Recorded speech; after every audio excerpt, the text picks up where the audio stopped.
नमस्कार दोस्तों, स्वागत है आप सभी का आपके अपने चैनल द रिटेल इन्वेस्टर में। यहाँ पे दोस्तों जिस स्टॉक में चर्चा करने वाला हूँ सिर्फ स्टॉक स्पेसिफिक नाम नहीं है, अडानी एंटरप्राइज।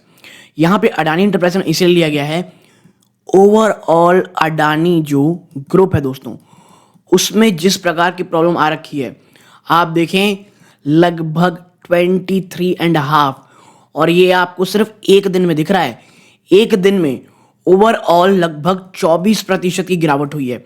और बात सिर्फ इनकी नहीं है, पूरा का पूरा जब आप देखेंगे ना अडानी ग्रुप में कोई स्टॉक 20% टूटा है, कोई स्टॉक 15%, अडानी पोर्ट्स में 13% से भी ज़्यादा की गिरावट है। और अडानी पोर्ट अडानी ग्रुप का सबसे ज़्यादा मजबूत स्टॉक है, फिर भी इतनी भयानक गिरावट है। और अभी तक एक मोटा मोटी खबर तो आप तक पहुंच गई होगी कि रीज़न क्या है। रीज़न ये है, यूएस में जो अरेस्ट वारंट निकल चुका है गौतम अडानी के लिए। और आप देखें यहाँ पे जरा आप देखेंगे तो पाएंगे, ये देखिए जो अडानी पोर्ट है 13.23%, अडानी पावर जो है ऑलमोस्ट 10% क्रैश हो चुका है। तो जब इतनी भयानक क्रैश आती है ना, तो जो रिटेल निवेशक रहते हैं उनके दिमाग में दो चीज़ें रहती हैं। क्या अडानी एंटरप्राइज में जो भी लॉस है, लॉस को बुक कर लेते हैं और एग्जिट कर लेते हैं, ठीक है। दूसरे लोग होते हैं, क्या ये एक अपॉर्चुनिटी है, ठीक है, क्या ये एक अपॉर्चुनिटी है कि हम इस डिप को बाय करें या एटलीस्ट एसआईपी मोड के लिए इस स्टॉक को एक्यूमुलेट करना स्टार्ट कर दें। मैं आपको एक चीज़ बता दूं, अगर आपने अभी से पहले हिंडलबर्ग रिपोर्ट सुनी होगी, उन्होंने नवंबर महीने में ही बहुत सारे पुट्स ले रखे थे। यानी कि ये जो क्रैश है ना, सबसे बड़ा फायदा इस हिंडलबर्ग होगा। अब आप इसे कोइंसिडेंस कह लें, जो भी कह लें, ये एक बहुत भयानक गिरावट है। अब देखिए पूरा का पूरा माजरा क्या है, तो इसके लिए खबर में देखनी पड़ेगी। आप यहां पाएंगे कि भाई following charge Gautam Adani and 7 others United State regarding a $multi-billion bribery. जी हाँ, ये एक $multi-billion ब्राइबरी केस कहा जा रहा है, फ्रॉड स्कीम कही जा रही है। और यूएस अथॉरिटीज ने ये रिवील किया है वेंसडे को कि जो ग्रुप है एलिजिबली ब्राइब किया है किसको, इंडियन ऑफिशियल्स को, सोलर एनर्जी के कॉन्ट्रैक्ट्स को खरीदने के लिए।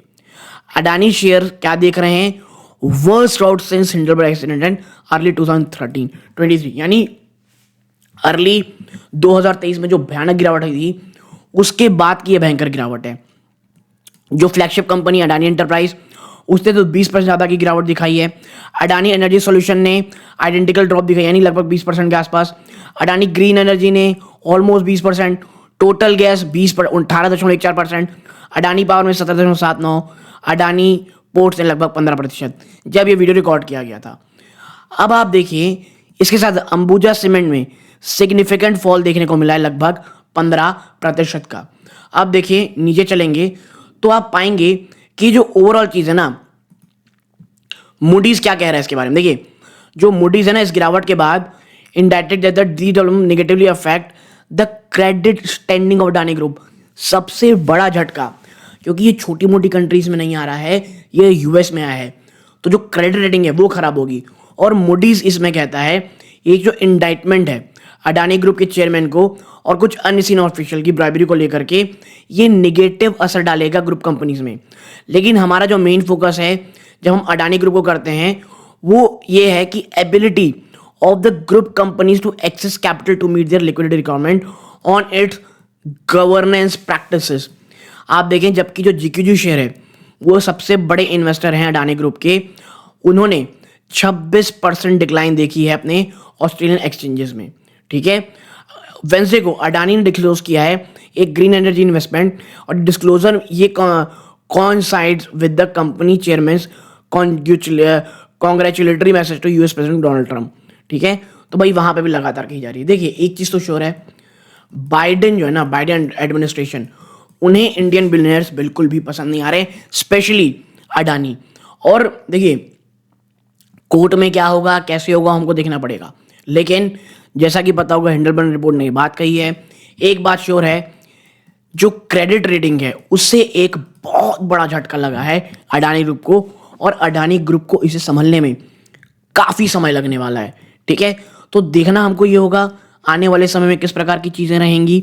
लेकिन ये जो ओवरऑल इंडाइटमेंट है, ये क्या जो यूएस प्रेसिडेंट डोनाल्ड ट्रंप साहब हैं, उनके आने के बाद चीज़ें कुछ अच्छी होती हैं, लेकिन देखना ये रहेगा कि भाई साहब आने वाले समय में किस प्रकार का ये टर्न आउट होता है। लेकिन हाँ, अगर आप एसआईपी मोड में लेना चाहते हैं, मुझे लगता है आपको 1 से 2 दिन और रुकना चाहिए।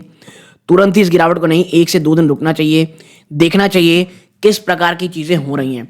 मुझे ही लगता है ओवरऑल जो सिनारियो है, ये बहुत ज़्यादा और हुआ तो मुझे लगता है 2-3 दिन और चलेगी ये भयानक गिरावट। उसके बाद वापस से आप एक बाइंग देखनी शुरू करोगे। स्पेशली जो अडानी पोर्ट्स हैं, वो मैं बता दूं मेरा फेवरेट स्टॉक है दोस्तों। ओके, तो याद रखिएगा ये मेरी पर्सनल राय है, कोई भी बाइंग सेलिंग रिकमेंडेशन नहीं है। आप कोई भी पोजीशन बनाएं, अपने वित्तीय सलाहकार की सलाह जरूर लीजिएगा। तो ये इस वीडियो का अंत है। जय हिंद।